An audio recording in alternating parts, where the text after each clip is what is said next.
Dit is vandag Vrydag 13 Maart. Baie welkom by hierdie luistermeditasie. Die skrifgedeelte waarby ons vandag gaan stilstaan is Romeine 5 vers 1 tot 5. Ons gaan dit lees in die 83 vertaling.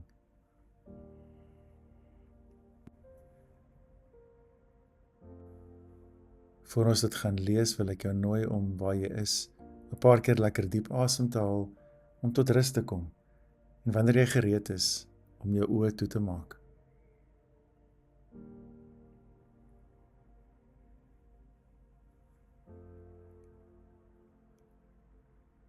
Soos wat jou gedagtes tot rus kom, raak bewus van God se genade, God se vrede.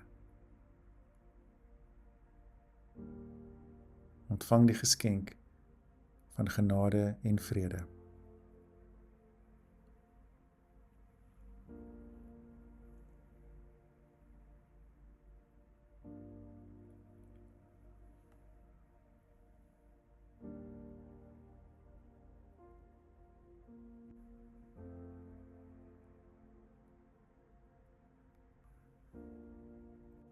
Dink vir 'n oomblik na oor die afgelope week. Waar het jy God se gees voel beweeg? Miskien was dit toe jy 'n spesifieke besluit geneem het, of miskien toe jy iemand getroos het, of self vertroos is, of miskien was dit net 'n oomblik van oorweldigende vreugde. Waar het jy God se versorgende gees beleef?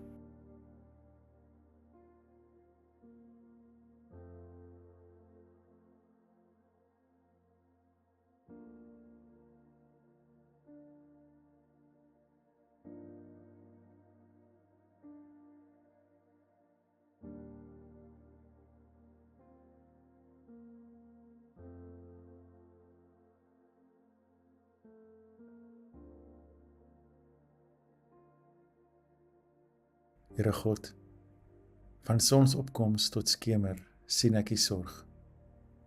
Dankie dat ek weet, niks wat verlore is, kan nie weer gevind word nie. En niks wat tot 'n einde kom, het nie ook 'n nuwe begin nie. In U teenwoordigheid, nou en hier vind ek rus. God van lig, God van waarheid, ek stel myself opnuut oop om deur U stem gelei te word.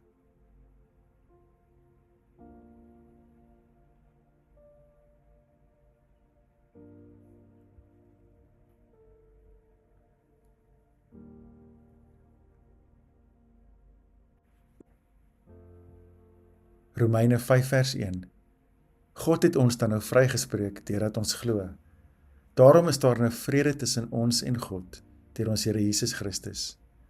Deur hom het ons in die geloof ook die vrye toegang verkry tot hierdie genade waarin ons nou vas staan. En ons verheug ons ook in die hoop om deel te hê aan die heerlikheid van God. Dit is egter nie al nie.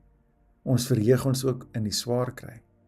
Want ons weet swaar kry kweek volharding, en volharding kweek egtheid van geloof, en egtheid van geloof kweek hoop. En die hoop beskaam nie, want God het sy liefde in ons harte uitgestort, deur die Heilige Gees, wat hy aan ons gegee het.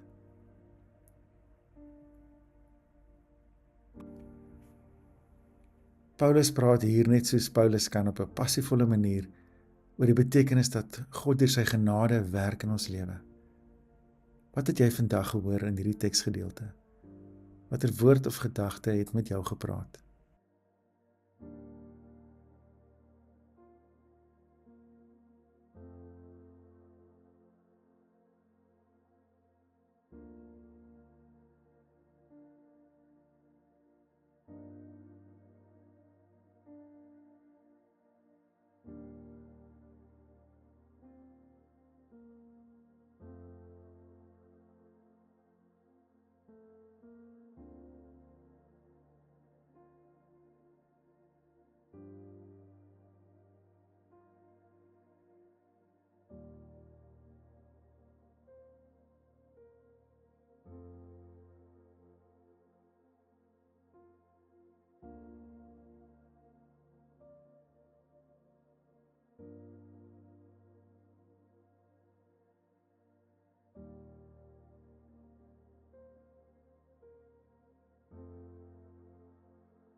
Paulus sê hier, ons het vrye toegang tot die genade van God.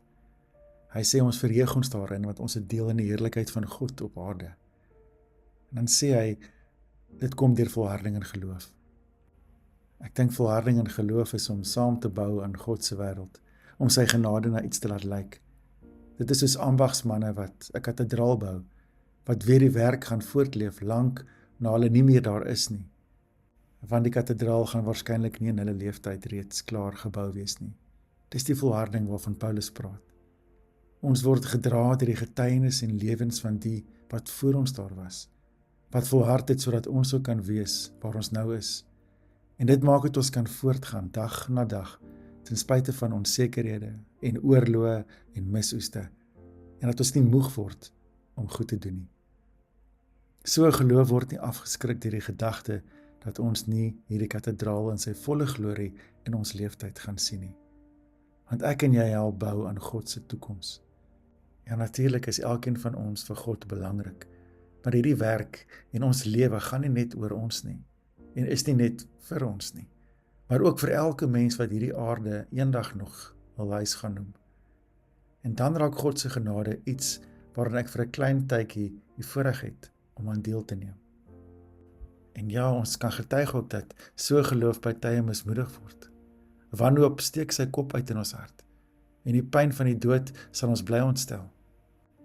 Maar ek dink wat so geloof voed is die wete dat al hierdie dinge gering is in die skadu van God se genadewerk in ons en deur ons. 'n Werk waarvan die Seun letterlik strek tot in die uithoeke van die wêreld, van geslagte lank na ons. Hoe ervaar jy hierdie pad van volharding in geloof? 'n Pad wat egtheid van geloof kweek. Hoe help dit jou in jou geloofsvorming?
Wat ek ook by Paulus hoor is dat genade 'n beweging van God is.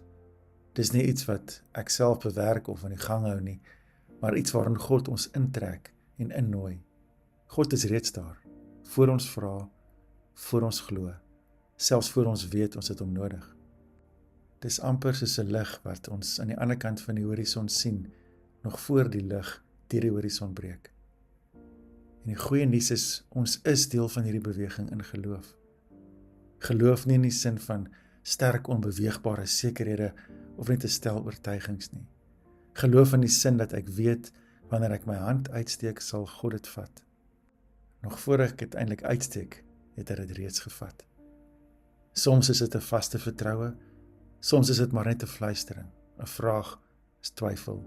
En tog sê Jesus telkens wanneer hy mense genees, jou geloof het jou gesond gemaak, want jy stel jou vertroue in my. Geloof is nie om alles reg te verstaan nie. Dit is om met alles in my na God te draai. Dit is wat genade is. Soos Paulus dit stel, selfs toe ons nog swak en ver was, het God ons reeds in die oog gehad. Dit is om te aanvaar dat hy my lankal reeds aanvaar het. Want God se liefde begin nie by my geloof nie. My geloof begin by God se liefde. En wanneer ek met my hele menswees begin insink in hierdie liefde, begin aanvaar ek is God se geliefde, dan verander iets stadig in my.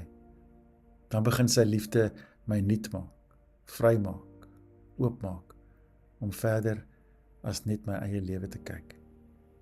Ek dink dit is wat vers 5 sê, God het sy liefde in ons harte uitgestort, deur die Heilige Gees wat hy aan ons gegee het.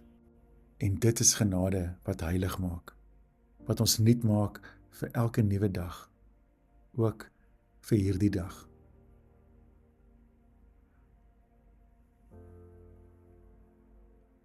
Wat het vandag in jou hart beweeg tydens hierdie meditasie? Praat met die Here daaroor.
Bid saam met my hierdie gebed van Koos van der Merwe. Sal U my dra, o God van tree en tye. Sal U my kom lei, o Heer, my skree, my sweye. Dit roep dat U sal bly, o bly in my verdwaaldheid, my honger en my nood. En bring U lewensbrood, o God van lig en lewe. Sal U my leegheid vul, ek dors na U groot vrede. Kom maak my storms stil. Want U ken al my skadu's, my twyfel, al my vrae. Sal U my nooit verlaat nie, o Heer. Sal U my dra. Amen.